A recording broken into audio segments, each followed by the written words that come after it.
మహాభారతంలో ఎన్నో అద్భుతమైన కథలున్నాయి కదా. అందులో ఆదిపర్వంలో వచ్చే ఓ అద్భుతమైన గాథ గురించి ఈరోజు మనం మాట్లాడుకోబోతున్నాం. ఒక ఋషి ప్రతిజ్ఞ, ఒక రాజు ప్రతీకారం, ఈ రెండింటి మధ్య నలిగిపోతున్న సర్పజాతిని ఓ బాలుడు తన జ్ఞానంతో ఎలా కాపాడాడు? విధి, కర్తవ్యం, ప్రతీకారం, ఈ మూడు అంశాల చుట్టూ తిరిగే ఈ కథను ఇప్పుడు విశ్లేషిద్దాం. అసలు ఆలోచించండి, ఒకే ఒక వ్యక్తి పెళ్లి చేసుకుంటాడా లేదా అనే చిన్న నిర్ణయం ఏకంగా ఒక జాతి భవిష్యత్తునే మార్చేయగలదా? వినడానికి వింతగా ఉన్నా మన కథకు పునాది ఇదే. ఓ ఋషి అయిష్టంగా చేసుకున్న పెళ్లి వినాశనం అంచున ఉన్న సర్పజాతికి ఎలా రక్షణ కవచంగా మారిందో చూద్దాం. సరే, ఇక కథలోకి వెళ్ళిపోదాం. మన కథానాయకుడు జరత్కారుడు. ఆయనో గొప్ప ఋషి. జీవితాంతం తపస్సు చేసుకోవాలన్నదే ఆయన సంకల్పం. కాని ఒక్కసారిగా ఆయన జీవితంలోకి ఓ వింత దృశ్యం వచ్చింది. అంతే, ఆయన ప్రయాణమే మారిపోయింది. ఇక్కడున్నారే, ఈయనే జరత్కారుడు. వేదాలన్నీ తెలిసినవాడు, ఇంద్రియాలను పూర్తిగా అదుపులో పెట్టుకున్న గొప్ప తపస్వి. అసలు పెళ్ళి, పిల్లలు, ఈ గొడవే వద్దు, కేవలం మోక్షం సంపాదించాలన్నదే ఆయన లక్ష్యం. కాని విధి ఆయన కోసం ఇంకేదో ప్లాన్ చేసి పెట్టింది. ఓ రోజు అడవిలో వెళ్తుంటే జరత్కారుడికి ఓ షాకింగ్ దృశ్యం కనిపించింది. ఏంటంటే, తన సొంత పితృదేవతలు అంటే వాళ్ల పూర్వీకులు ఓ పెద్ద గొయ్యిలో తలక్రిందులుగా వేలాడుతున్నారు. ఆయనకు మైండ్ బ్లాంక్ అయిపోయింది. స్వర్గంలో ఉండాల్సిన వాళ్ళు ఇలా నరకయాతన పడటమేంటి? అసలు ఏంటి దీని వెనకున్న రహస్యం? దగ్గరికెళ్ళి చూస్తేగాని అసలు విషయం అర్థం కాలేదు. అది మామూలు దృశ్యం కాదు, అదొక సింబల్ అన్నమాట. వాళ్లు పట్టుకుని వేలాడుతున్నది ఓ చిన్న గడ్డిపరక. ఆ గడ్డిపరకే వాళ్ల వంశ్యం. దాన్ని ఓ ఎలుక నెమ్మదిగా కొరుకుతోంది. ఆ ఎలుకే కాలం. అంటే టైం గడిచే కొద్దీ వాళ్ల వంశ్యం అంతరించిపోబోతోందని ఆ దృశ్యం హెచ్చరిస్తోందనమాట. అప్పుడు ఆ పితృదేవతలు వేడుకున్నారు. నాయనా జరత్కారుడా, మా వంశం నిలబడాలంటే నువ్వు పెళ్లి చేసుకుని ఓ కొడుకుని కనాలి. లేకపోతే మా వంశం ఇక్కడితో ఆగిపోతోంది. మేమంతా ఈ చీకటి లోకంలోకి పడిపోతాం. మాకు నువ్వే ఆధారమన్నారు. ఆ మాటలు జరత్కారుడి గుండెల్లో బాణాల్లా గుచ్చుకున్నాయి. ఇప్పుడాయన ముందు రెండే దారులు. ఒకటి, తను పట్టిన బ్రహ్మచర్యవ్రతం. 2, పితృదేవతల రుణం తీర్చుకోవడం. భయంకరమైన ధర్మసంకటంలో పడిపోయాడు. సరే, పితృదేవతల బాధ చూడలేక జరత్కారుడు పెళ్లికి ఒప్పుకున్నాడు. కానీ మనసులో ఎక్కడో అయిష్టతుంది. తన తపస్సుకెలాంటి ఆటంకం రాకూడదని కొన్ని కండిషన్లు పెట్టాడు. అవి కూడా మామూలు కండిషన్లు కాదు, దాదాపు జరగడం అసాధ్యమనుకునేవి. కాని సరిగ్గా ఆ షరతులే మొత్తం సర్పజాతి తలరాతనే మార్చబోతున్నాయి. ఆయన పెట్టిన కండిషన్లు వింటే ఆశ్చర్యపోతారు. మొదటిది, పెళ్లి చేసుకోబోయే అమ్మాయి పేరు కూడా జరత్కారు అనే ఉండాలి. అదెలా సాధ్యం? ఇక రెండోది, ఆ అమ్మాయిని తన అన్నయ్యే స్వయంగా తీసుకొచ్చి ఇవ్వాలి.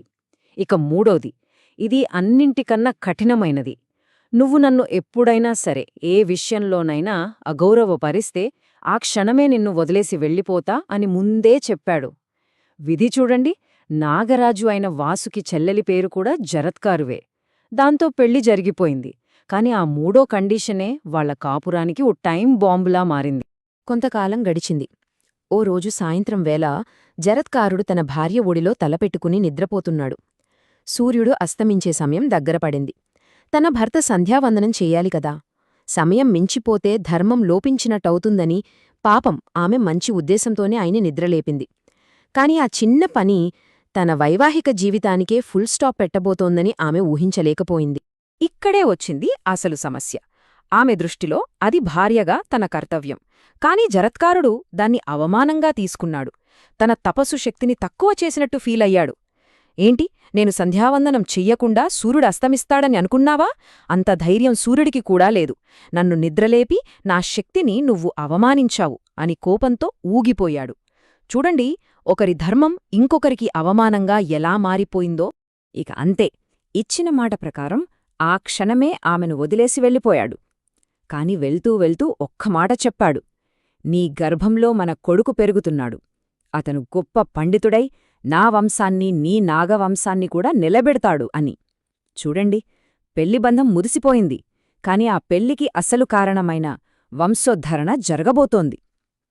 ఇప్పుడు 2 వంశాల భవిష్యత్తు పుట్టబోయే ఆ బిడ్డ చేతుల్లో ఉంది. సరే, జరత్కారుడి కథని ఇక్కడికి కాసేపు ఆపుదాం. ఎందుకంటే ఇదే సమయంలో మరో చోట ఓ రాజు ప్రతీకారంతో మండిపోతున్నాడు. ఒకవైపు ఓ వంశాన్ని నిలబెట్టాలనే కథ, మరోవైపు ఓ జాతిని మొత్తం నాశనం చెయ్యాలనే పంతం. ఈ రెండు వేర్వేరు కథలు త్వరలోనే ఒకే చోట కలవబోతున్నాయి. ఈ ప్రతీకార కథకు మూలం జనమేజయుడి తండ్రి పరీక్షత్ మహారాజు. ఆయనకు ఓ ఋషి శాపం పెట్టాడు, 7 రోజుల్లో పాము కాటుతో చనిపోతావని. అన్నట్టుగానే తక్షకుడు అనే సర్పరాజు కాటువేసి ఆయన్ని చంపేశాడు. దాంతో పరీక్షత్ కొడుకు జనమేజయుడు ప్రతీకారంతో రగిలిపోయాడు. తన తండ్రి చావుకి కారణమైన సర్పజాతి మొత్తాన్ని సర్వనాశనం చేస్తానని శపథం చేశాడు. దానికోసమే సర్పసత్రం అనే ఓ భయంకరమైన యాగం మొదలుపెట్టాడు. ఆ యాగం యొక్క ఉద్దేశం ఒక్కటే, భూమ్మీద ఉన్న ప్రతి పాముని అగ్నిలోకి లాగి భస్మం చేయడమే. ఆ సర్పయాగం మొదలయింది. వేల లక్షల కొద్దీ పాములు అగ్నిగుండంలో పడి చనిపోతున్నాయి. సరిగ్గా అప్పుడే విధి తన ఆట మొదలుపెట్టింది. మనమిందాక వదిలేసిన కథ గుర్తుందా? జరత్కారుడి కొడుకు. ఇప్పుడా కుర్రాడు రంగంలోకి దిగబోతున్నాడు. అతని పుట్టుక వెనుకున్న అసలు కారణం ఇప్పుడు బయటపడబోతోంది. జరత్కారుడి కొడుకు పేరు ఆస్తికుడు.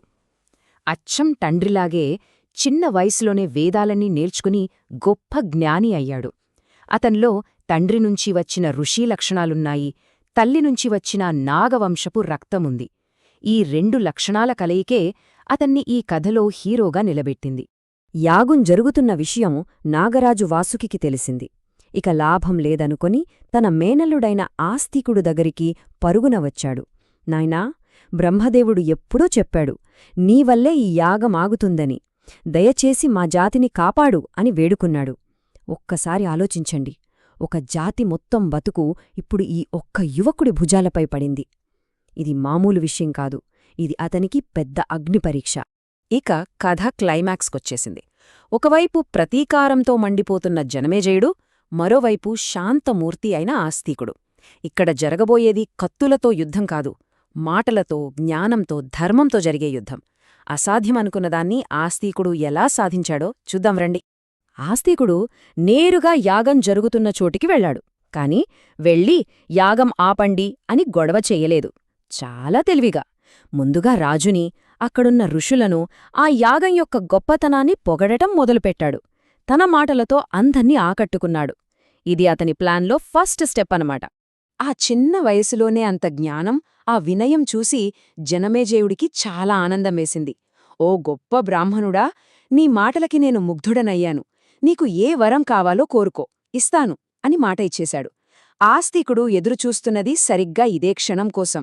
ఇప్పుడు రాజు ఇచ్చిన మాటే అతనికి అతిపెద్ద ఆయుధంగా మారింది. ఇంకోవైపు ఏం జరుగుతోందంటే, ఆస్తికుడు వరం అడగడానికి సిద్ధమవుతున్న టైంలోనే జనమేజయుడి తండ్రిని చంపిన ఆ తక్షకుడు మంత్రశక్తికి లొంగి ఆకాశంనుంచి వేగంగా యజ్ఞగుండం వైపు పడిపోతున్నాడు.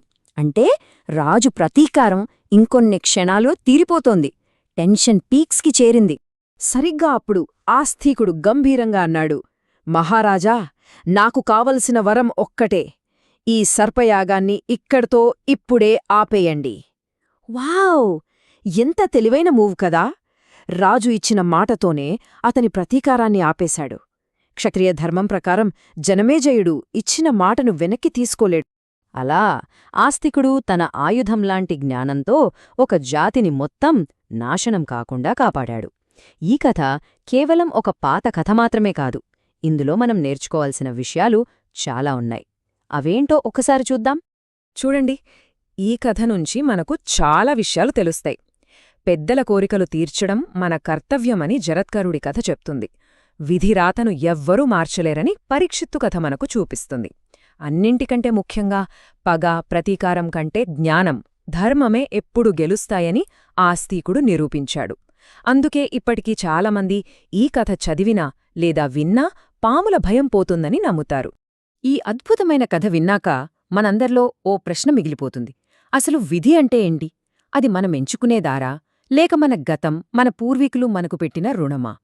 జరత్కారుడు, జనమేజయుడు, ఆస్తికుడు వీళ్లంతా తమ విధిని తామే రాసుకున్నారా, లేక రాసిపెట్టి ఉన్నదాన్ని అనుసరించారా? ఆలోచించండి. ఈ ప్రశ్నతోనే ఈరోజు ఈ విశ్లేషణను ముగిద్దాం.